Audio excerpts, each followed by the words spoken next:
sebagai perempuan, eh, sesuatu hobi sederhana, tapi kalau kita tekuni itu juga bisa menjadi istilahnya, kalau misalnya dianggap pendapatan sampingan, oke, usaha rumahan nggak masalah. Tapi walaupun kita usaha rumahan begini nggak bisa dianggap remehan juga, Pak. Wah, rumahan nggak dianggap remeh kan Iya, ya? betul, Pak. Baik, Assalamualaikum warahmatullahi wabarakatuh. Waalaikumsalam warahmatullahi wabarakatuh. Selamat bertemu kembali di channel Berani Jadi Pengusaha. Jadi hari ini saya akan ngobrol-ngobrol ini dengan Ibu Sisil. Di belakang udah kelihatan tuh pernik elok. Jadi bisnisnya nanti ini kerajinan ya. Nanti Ibu Sisil akan mengenalkan diri dan bisnisnya. Monggo Bu Sisil memperkenalkan diri dan bisnisnya ini. Assalamualaikum warahmatullahi wabarakatuh. Halo teman-teman semua, saya Sisil. Nama lengkap saya Sisilia, biasa dipanggil Sisil. Usaha saya sehari-hari membuat aksesoris dengan bahan utamanya kawat tembaga seperti ini. Oh iya. Ini semuanya dikerjakan secara handmade, Pak Ato. Jadi kita sama sekali nggak pakai mesin. Tahun berapa Mbak Sisil ini mulainya? Sebenarnya kalau mulainya sih udah lumayan lama, Pak. Cuma dulu itu kan sekadar hobi. Oh, jadi bermula dari hobi ya? Iya, betul, Pak. Nah, serius-seriusnya tuh kayaknya 5 tahunan terakhir ini deh, Pak. Oh, berarti tahun 2015-an lah ya? Iya, betul. Sekitar segitulah. Kenapa pilihannya ini ya, bahan bakunya pertama tembaga? Atau kenapa, dari kapan Bu Sisil senang ngutak-ngatik ini? Memang. Jadi sebenarnya tuh saya memang suka segala sesuatu yang handmade. Oh iya. Nah, tapi pas waktu ngelihat aksesoris yang berbahan kawat tembaga tuh kok kayaknya unik gitu ya. Terus nggak pasaran juga gitu. Gitu. Awalnya sih seperti itu. Ini belajar sendiri atau otodidak atau memang ada kelasnya atau ada? Awal-awal sih ikut kursus, Pak. Jadi saya kursus kemana-mana juga tuh, Pak, ke Bogor, ke Bandung, ke Jakarta gitu. Baru kemudian, cuma kan kalau kursus tuh yang diajarkan hanya teknik, Dasar-dasarnya iya, ya. nanti bagaimana berikutnya tinggal kreasi kitanya aja gitu. Nah kalau kreasinya kan banyak nih Mbak Sisil, model-modelnya ya. Iya, betul. Itu gimana tuh dapat idenya? Cara dapetin idenya, kan yang mahal itu kreasinya itu. Iya, jadi kadang-kadang kayak misalnya bentuk daun, misalnya nganyam seperti bentuk daun, iya, Pak. seperti ini. Berarti idenya kan pasti dari alam, Ah. dari ngeliat-liat lah gitu, Pak, sekitar. Atau rajin-rajin juga selancar ke, biasanya crafter senang selancar di Pinterest, Pak. Oh, di Pinterest Iya. itu, iya. Banyak ya di sana ya? Iya, lumayan, Pak. Banyak kerajinan gitu atau banyak gambar-gambar? Gambar-gambar. Oh, gambar-gambar. Ya. Oh, nanti jadi dibuat. ide, maksudnya pas kita iya. lihat gambar, oh kayaknya kalau kawat diaplikasiin jadi ini kayaknya bagus juga. Nah, nanti kita trial error dulu kan. Kalau oke, dilanjutin. Kalau enggak, ya sudah gitu. Oh, iya. Ini apa ya? Bahan bakunya susah nggak sih Mbak Sisil kalau pas ini tembaga ini? Enggak sih, Pak, sebenarnya enggak. Cuma kadang-kadang karena kayaknya toko yang jual juga terbatas ya. Nah, kemudian kalau kita mau langsung ke sumbernya ke Jakarta, nggak terlalu repot. Masalahnya kalau beli online enggak. Jadi kadang kita PO dulu gitu. Tapi ada toko langganan kok, Pak. Mbak Sisil, tantangannya apa sih kalau di bisnis kerajinan ini selama 5 tahun Mbak Sisil sudah jalanin apa kira-kira? Tantangan tuh banyak ya, Pak. Yang paling sering muncul lah, biar nanti kalau orang mau ngikutin, oh nanti dia paham gitu. Iya, jadi gini, sebenarnya saya juga sebenarnya nggak ini benar atau enggak gitu ya, Pak. Karena aksesoris itu kan sebenarnya bukan kebutuhan utama. Iya. Nah, jadi gimana caranya kita itu membuat sesuatu walaupun dia bukan kebutuhan utama, tapi orang tetap pengen beli. Nah, maksudnya walaupun udah punya, tapi pengen beli lagi gitu. Artinya kan kita harus berkreasi terus, inovasi terus gitu. Oke, jadi utamanya tantangannya kita harus tetap inovasi, Iya, kreatif ya, betul, terus ya. Betul, Pak. Jadi misalnya nih kayak huruf-huruf nih, inisial kayak gini.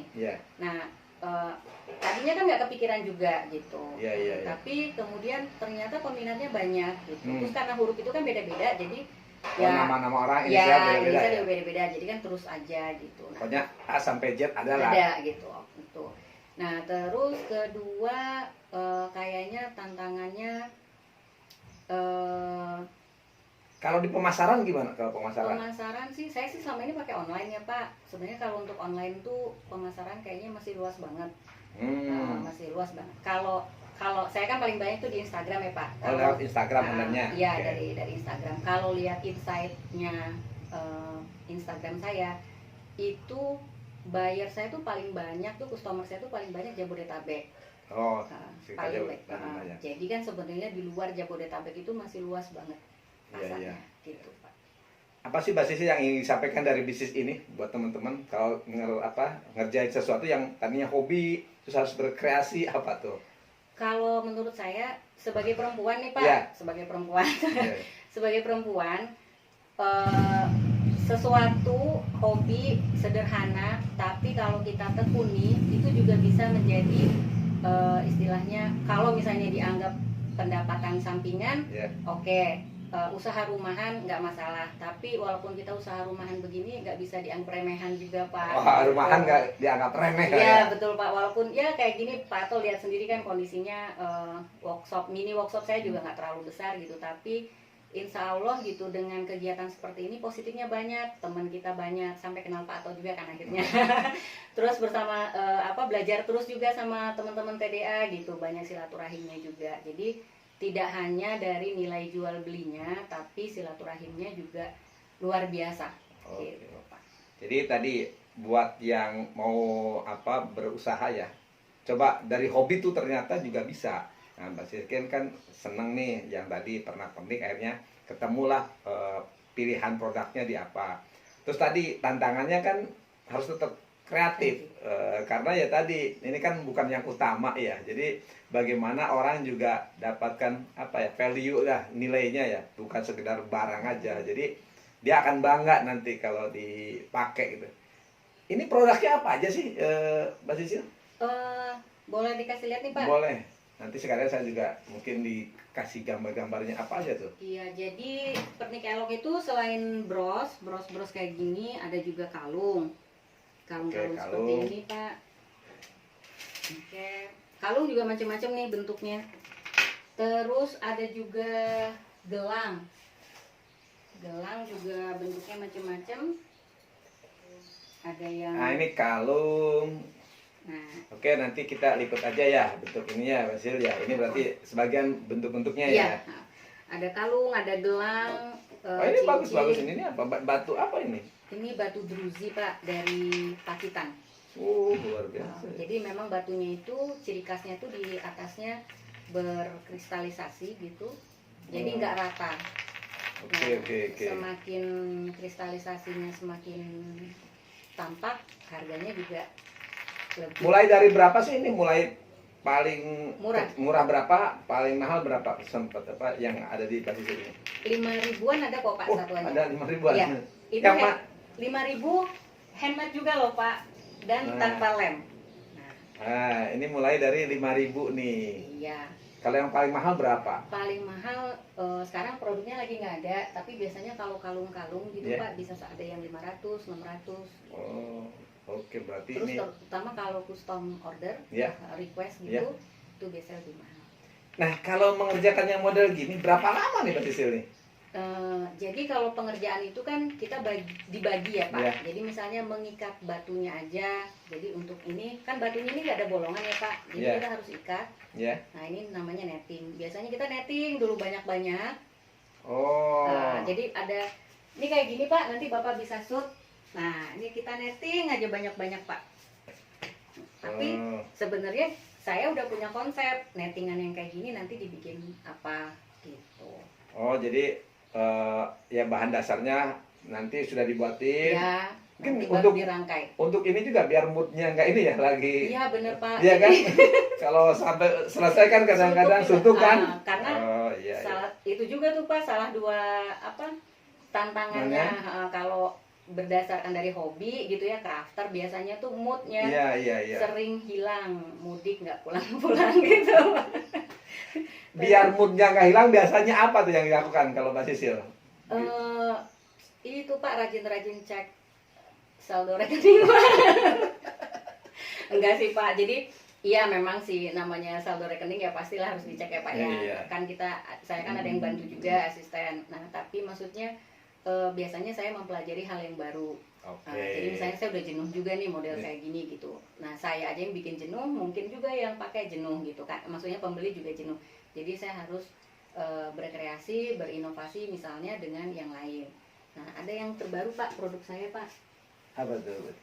Jadi, nah kalau yang sebelum-sebelumnya kan, ini kan hanya menggunakan kawat tembaga yang bentuknya seperti ini ya. Iya, Jadi iya, iya. spool kayak gini. Nah kemarin saya, jadi sekarang ini tembaga juga Pak. Oh, Ini juga tembaga. Jadi tembaganya itu digunting, dibentuk, nah kemudian dijadikan aksesoris. oke. Gitu, Pak. Jadi ini juga nih produknya nih. Ini kalungnya nantinya? Iya, gitu. Oke. Jadi nggak hanya dari kawat tembaga, tapi dari lempengan tembaga juga gitu. Iya, iya, iya, iya. Oke, Mbak Sisil, apa sih pesan-pesan buat ibu-ibu atau orang yang mau buka usaha nih? Biar mungkin Mbak Sisil ngasih masukan apa kira-kira tuh?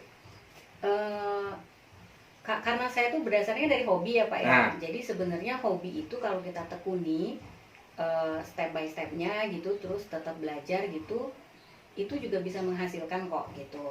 Nah, cuma memang nggak semudah yang langsung kemudian usaha kita besar, penggemar fansnya atau Ya. maksudnya buyer kita banyak, nggak juga gitu, pelan-pelan gitu. Belajar, yang penting jangan males belajar gitu. Nah, terus saya pernah baca juga, terus Pak Ato juga sering nyampein kan, belajar terus, actionnya kapan. Nah yang penting itu walaupun hobi dilakukan, tapi ya maksudnya walaupun hobi dilakukan gitu, jangan yang Ya. cuman pengen ini ngumpulin bahan tapi nggak dibikin ya akhirnya nggak jadi Pak gitu. Oke, jadi tadi buat yang punya hobi itu bisa salah satu ide untuk buka usaha. Ya, Yang penting berproses juga, jangan pengen instan karena Mbak Sisil juga ada pembelajaran gitu kan.